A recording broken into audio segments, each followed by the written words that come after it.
What is up, guys? It's the Sound Alchemist, and today we're back to talk about Warhammer 40k.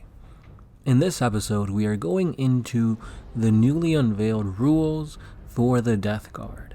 So about a month ago, GW gave us a slew of new information regarding the Death Guard, regarding the Death Guard, because unfortunately it got pushed back. The Codex should have been in our possession by now. However, Nurgle has decided to spread his contagions to the real world, and so because of COVID, certain setbacks and delays occurred, and the Codex had to be pushed back. However, now we're going to be looking at 7 new rules and just new things to look forward to when playing the Death Guard. So without further ado, let's dive right in. So let's begin with a bang, and that bang is Mortarian. So Mortarian comes in not just with 1 warlord trait, not 2, but 3. This demon Primarch has 3 warlord traits. He's got Revoltingly Resilient, Living Plague, and Arc Contaminator. On top of that, this guy can even have the Host of Plagues ability, which allows him to take on 1 more warlord trait from among the 6 plague companies. So this guy is going to be really, really good. He's meant to be your warlord, especially since the detachment that you take him in, he has to be the warlord. So because of that little tax, he's got a lot going for him. Very, very awesome. I have a feeling all the Primarchs are going to be like this, so expect that for Magnus as well as Gilliman.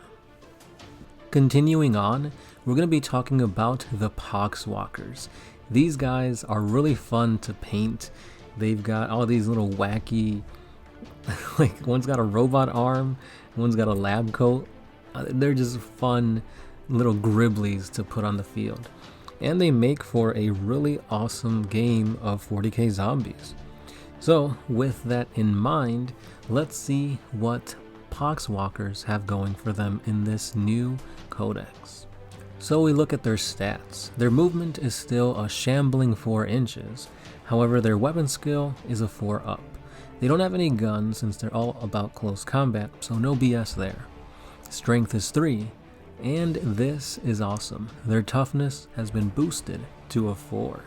So they're not as soft and squishy as before, but still, they're not going to be doing very much in a small group, so bring them in huge blobs and watch them shamble their ways to the enemy. Continuing on with their stats, they've got 1 wound, 2 attacks each, leadership of 4, because again, zombies, and a save of 7+. What does this mean? It means they don't get a save, because obviously you can't roll a 7 on a 6-sided die. But there's different abilities and different ways to make that save better. And don't be alarmed about this, because even if it is a 7+, it's basically just saying it's better than, or how'd I put it? It's a way to make rules work. Because if they had the same little like dash line as they do with their BS, the rules such as like to make their save better to like a 6+ or a 5+, it would be kind of wonky. So they just had to make the 7+ work. You get me? I hope you do.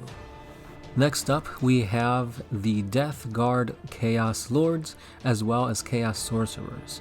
So normally they would have a toughness of 4, but now that they are official Death Guard units, their toughness has gone up to a 5.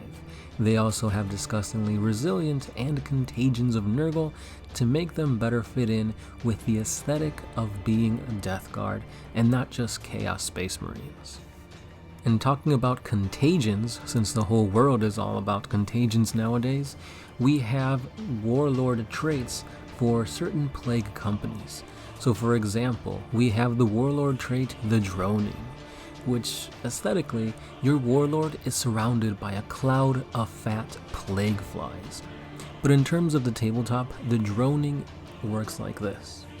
While an enemy unit is within contagion range of this unit, at the start of your opponent's movement phase half the enemy's movement characteristic until the end of the turn. So it's interesting, but I don't see very much use for this, because if you're within contagion range, that means you're pretty close to the enemy. And if you're pretty close to the enemy, either you're about to get charged or you want to charge. So if you're about to get charged, then I can see having their movement speed, but at the same time they can still roll like box cars and have a 12-inch movement to get into close combat with that. So I don't see this being very good, but maybe the next Warlord trait, Nurgle's Fruit, is better.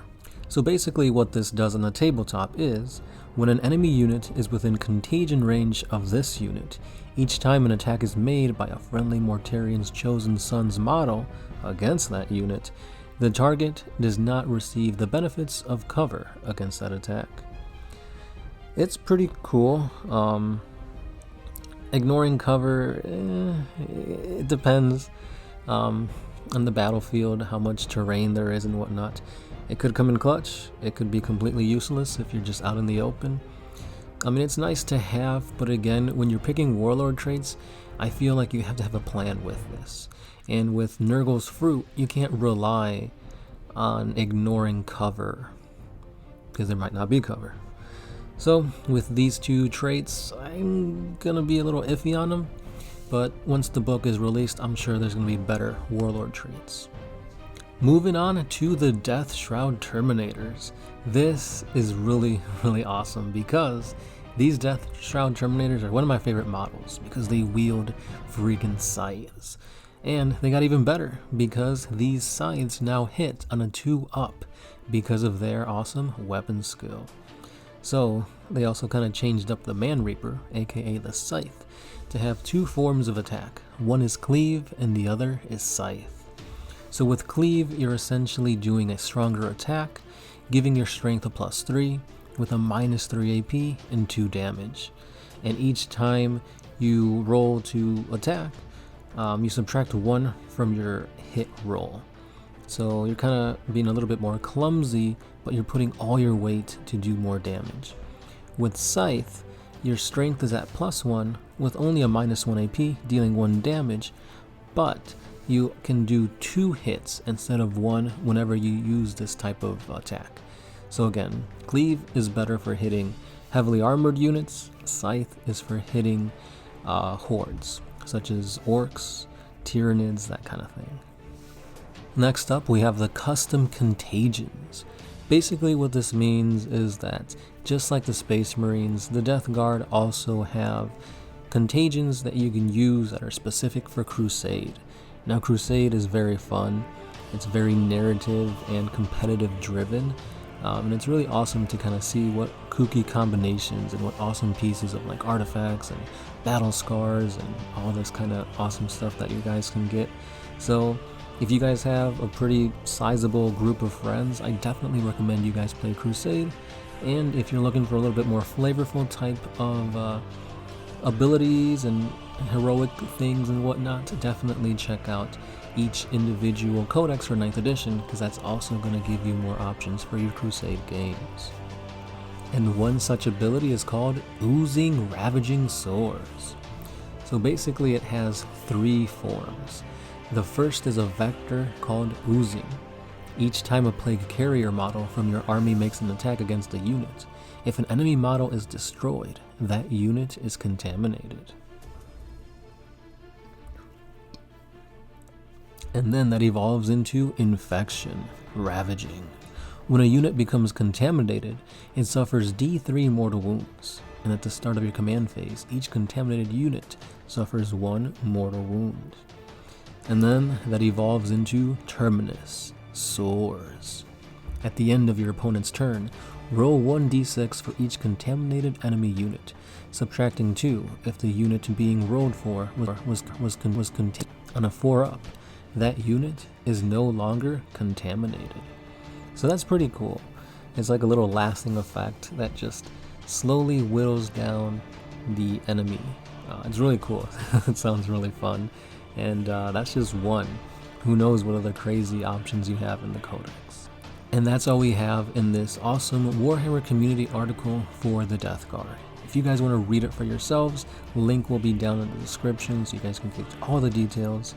And also, let me know what you're most forward looking to see and play on the battlefield. Is it Mortarian and all his warlord traits, or maybe those awesome Terminators and their Man Reapers? Let me know. And that's all I got for today, guys. Thanks for listening in, and as always, I'm the Sound Alchemist, part of Woodmine Syndicate, and I'll catch you guys in the next one. Peace.